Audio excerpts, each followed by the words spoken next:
एक समय की बात है। एक छोटे से कस्बे में छगन नाम का आदमी रहता था। छगन अपने घर में बेटे और पत्नी के साथ रहता था। छगन गरीब था, इसलिए वह दिन रात अपने परिवार की ज़रूरतें पूरी करने में लगा रहता था। वह हर हाल में बेटे और पत्नी की खुशी चाहता था। छगन एक छोटी सी कंपनी में काम करता था, जहां उसकी आमदनी घर खर्चे जितनी हो जाती थी, लेकिन फिर भी छगन कंपनी वाला काम ख़त्म करके दूसरी जगह जाया करता था ताकि कुछ और पैसे कमा सके। काम में व्यस्त होने से वह अपने परिवार को समय नहीं दे पाता था। छगन 24 में से 15 घंटे घर से बाहर काम में निकाल देता था। रात को देर से आता और सुबह जल्दी जाता था। इस तरह कुछ दिन बीतते गए।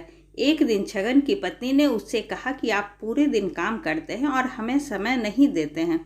वैसे भी हमारा खर्चा आराम से निकल जाता है, तो आप इतनी मेहनत क्यों करते हो? हमारे पास जितना है उसी में हमें खुश रहना चाहिए। चलिए आज हम तीनों कहीं घूमने चलते हैं। तब छगन कहता है कि बस कुछ समय मुझे और मेहनत करने दो, फिर आराम ही आराम है। इस तरह छगन मेहनत करने में लगा रहता है। उसका बेटा भी उससे अक्सर कहता रहता था कि पापा आप मेरे साथ खेलो, बैठो और मुझसे बातें करो।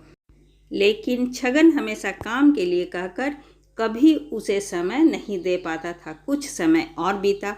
अब छगन की किस्मत चमकी। छगन की नौकरी जिस कंपनी में थी, अब उसका मालिक छगन को मैनेजर बना देता है, क्योंकि छगन काफ़ी समय से वहाँ काम करता था और अब वह मालिक का विश्वास पात्र बन गया था। मैनेजर बनने के बाद छगन बहुत अमीर हो गया। उसकी आमदनी अच्छी खासी थी। अब वह कुछ भी खरीद सकता था। उसकी गिनती धनी लोगों में होने लगी। पत्नी और बेटा बस एक बार कोई चीज़ मांग लेते तो वह तुरंत हाजिर कर देता था। एक दिन बेटा और पत्नी दोनों छगन से बहुत ज़्यादा जिद करते हैं कि वे तीनों समुद्र के किनारे घूमने चलें।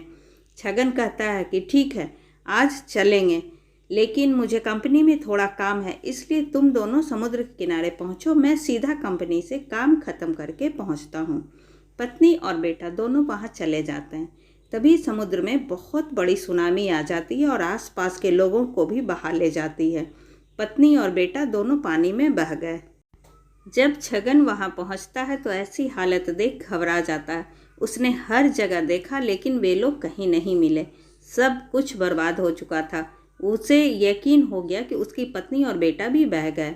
वो जोर जोर से रोने लगा और अपनी पत्नी की बात को याद करने लगा कि हमारे पास जितना है उसी में खुश रहना चाहिए और अपने परिवार के साथ खुशी के पल बिताने चाहिए, ताकि हम उसे हमेशा अपने दिल में संभाल कर रख सकें।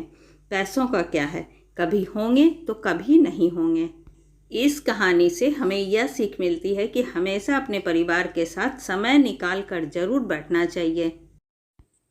ऐसी ही अच्छी और ज्ञानवर्धक कहानी सुनने के लिए प्लीज़ आप मेरे चैनल को सब्सक्राइब ज़रूर करें। तब तक के लिए बाय बाय।